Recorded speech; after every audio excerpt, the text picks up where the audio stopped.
EPFO pension தனியார் துறை ஊழியர்களுக்கு புத்தாண்டு பரிசு அப்படின்ற மாதிரியும் சில அறிவிப்புகள் வெளியாகி இருக்குங்க. இபிஎஃப்ஓ மாத ஓய்வூதியம் 2026 அதிகரிக்க உள்ளதாகவும் சில தகவல்கள் அப்படின்றதுமே வெளியாகி இருக்கு. 2026 புத்தாண்டில் மத்திய அரசு ஊழியர்களுக்கும் தனியார் துறை ஊழியர்களுக்கும் பலவித முக்கிய அறிவிப்புகள் வர வாய்ப்புள்ளது. குறிப்பாக தனியார் துறை ஊழியர்கள் இபிஎஸ் ஓய்வூதிய உயர்வு முதல் இபிஎஃப் ஊதிய உச்சவரம்பில் மாற்றம் வரை பலவித மாற்றங்களுக்காக நிறைய பேர் காத்திருக்காங்க. நிறைய வருஷமா இபிஎஃப் உறுப்பினர்கள் முக்கியமான சில கோரிக்கைகளை முன்வைத்துட்டும் இருக்காங்க.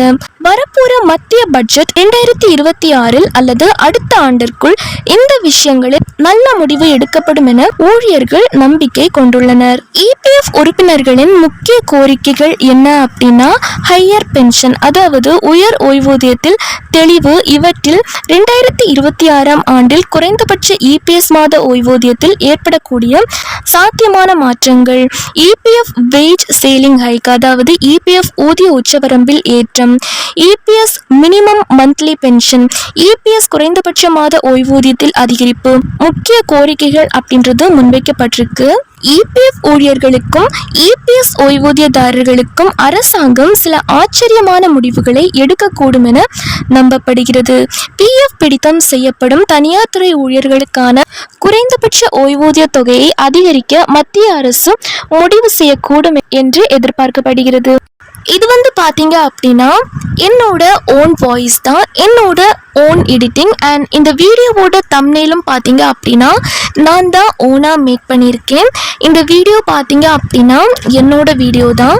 அண்ட் இபிஎஃப்ஓ பென்ஷன் அப்படிங்கிற டாபிக் ஒரு பப்ளிக் டாபிக் தாங்க, பப்ளிக் கண்டென்ட் தான்.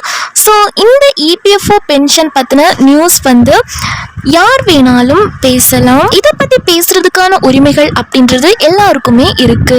பிஎஃப் ஊழியர் அமைப்புகள் நீண்ட காலமாக இந்த கோரிக்கையை முன்வைத்து வருகின்றன. இந்த முடிவு 2026 இறுதி செய்யப்படலாம். ஊழியர் ஓய்வூதிய திட்டத்தின் இபிஎஸ் குறைந்தபட்ச தொகையை அதிகரிப்பது குறித்து மத்திய அரசு பரிசீலித்து வருகிறது. குறைந்தபட்ச ஓய்வூதிய தொகை ரூபாய் 7500 அதிகரிக்கப்படலாம் என வட்டாரங்கள் தெரிவிக்கின்றன. இந்த நிலையில் மத்திய அரசு குறைந்தபட்ச மாத ஓய்வூதியத்தை ரூபாய் 2000 முதல் 3000 வரையும் உயர்த்தக்கூடும் என்றும் அது யதார்த்தத்துடன் ஒத்துப்போகும் முடிவாக இருக்கும் என்றும் நிபுணர்கள் கருதுகிறார்கள். இந்த முடிவு பொது பட்ஜெட்டுக்கு பிறகு எடுக்கப்படலாம். ஆனால் இது இன்னும் அதிகாரப்பூர்வமாக உறுதிப்படுத்தப்படவில்லை. இதுவரை மத்திய அரசு இதில் சாதகமான பதிலை கூறவில்லை. தொழிலாளர் மற்றும் வேலைவாய்ப்பு அமைச்சகம் இந்த பிரச்சனையை தீவிரத்தை ஒப்புக்கொண்டதுடன் நீதிமன்ற உத்தரவுகளுக்கு இணங்குவது குறித்த ஒரு புதுப்பிப்பையும் வழங்கியது. இபிஎஸ் நிதியில் உள்ள ஆக்சுவேரியல் பற்றாக்குறையை குறைந்தபட்ச அல்லது இபிஎஸ் ஓய்வூதியத்தை வாழ்க்கை செலவு குறியீட்டுடன் இணைப்பதற்கு உள்ள சிரமங்களுக்கு ஒரு முக்கிய காரணமாக இருப்பதாகவும் அமைச்சகம் தெரிவித்துள்ளது. இருப்பினும் பிஎஃப் ஊழியர் அமைப்புகள் இதை வலியுறுத்தி தொடர்ந்து மனுக்களை சமர்ப்பித்து வருகின்றன.